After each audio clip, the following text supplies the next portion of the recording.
Good morning. It is October 1st, and it is Friday, the day before my last and final baptism.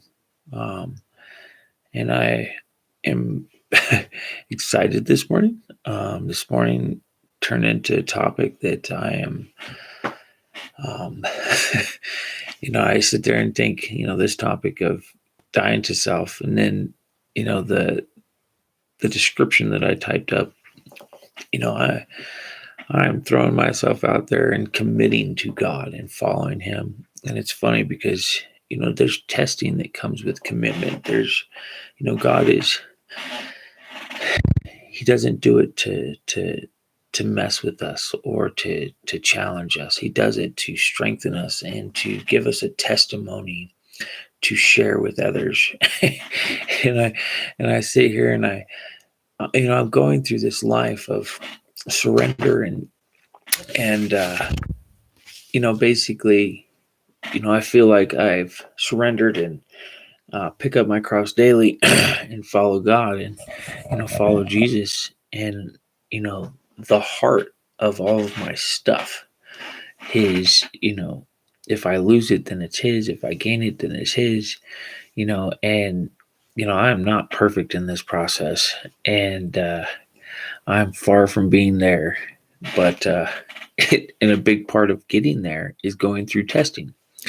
And so I'm claiming a lot of stuff. I say a lot of things in my message and in my description.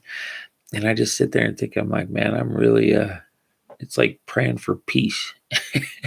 I'm about to get it, which is a good thing, though, because as I go through this, I just sit there and think, and I talk about all this surrendering and stuff. Well, what happens if, I lose the business? What happens if something happens and I get injured and I can't work no more? And, who knows?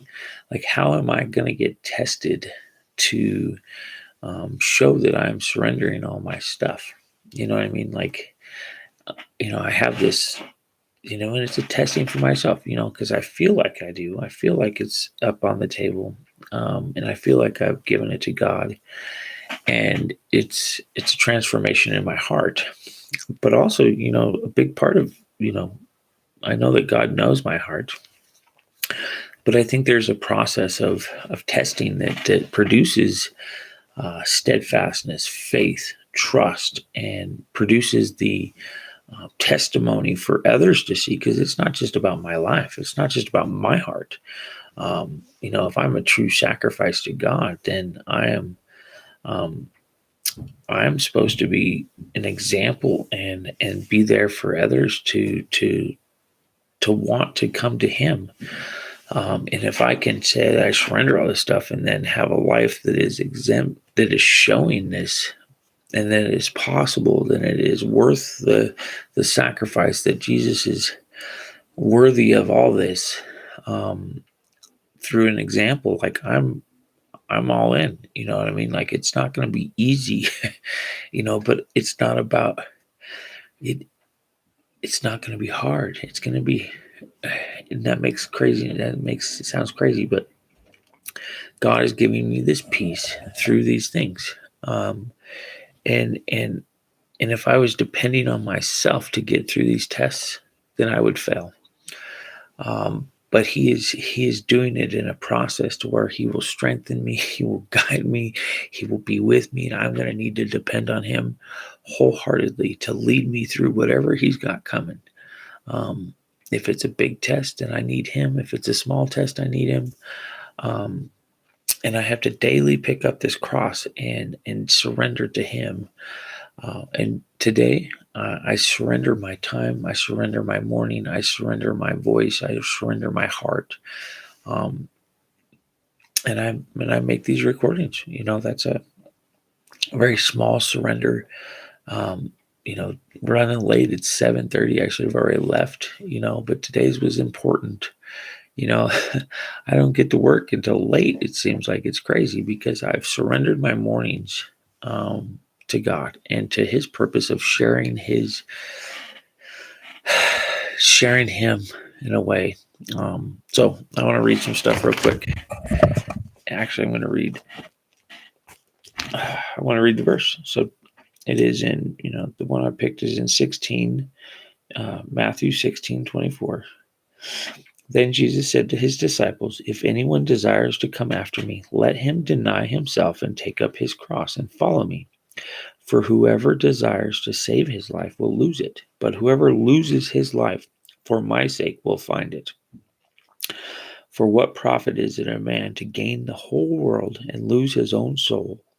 Or what will a man give in exchange for his soul? For the Son of Man will come in the glory of his Father and with his angels, and then he will reward each according to his works.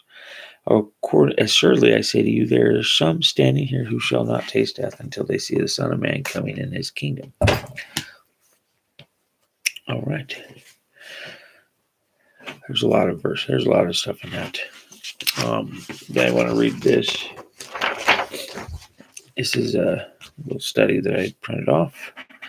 I'm going to just read it. When Jesus carried the cross in Golgotha to be crucified, no one was thinking of the cross as symbolic of a burden to carry.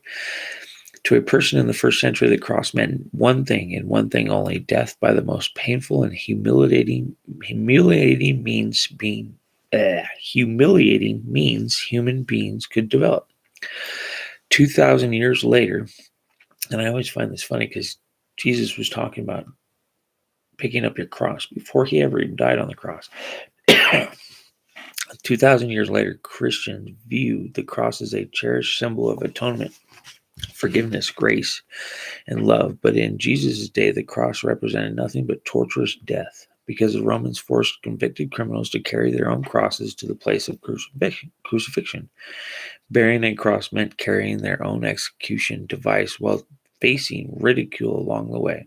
Therefore, take up your cross and follow me means being willing to die in order to follow Jesus. This is called dying to self. It is a call to absolute surrender.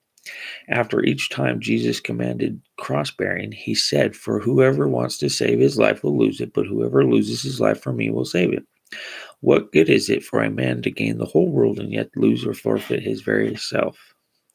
Although the calling is tough, the reward is matchless. Choose that. I'm not going to read. I'm just going to read that. Now, says, if you wonder, are you ready to take up your cross? Consider these questions. Are you willing to follow Jesus if it means losing some of your closest friends? Are you willing to follow Jesus if it means alienation from your family? Are you willing to follow Jesus if it means the loss of reputation? Are you willing to follow Jesus if it means losing your job? And again, are you willing to follow Jesus if it means losing your life? So, anyways, that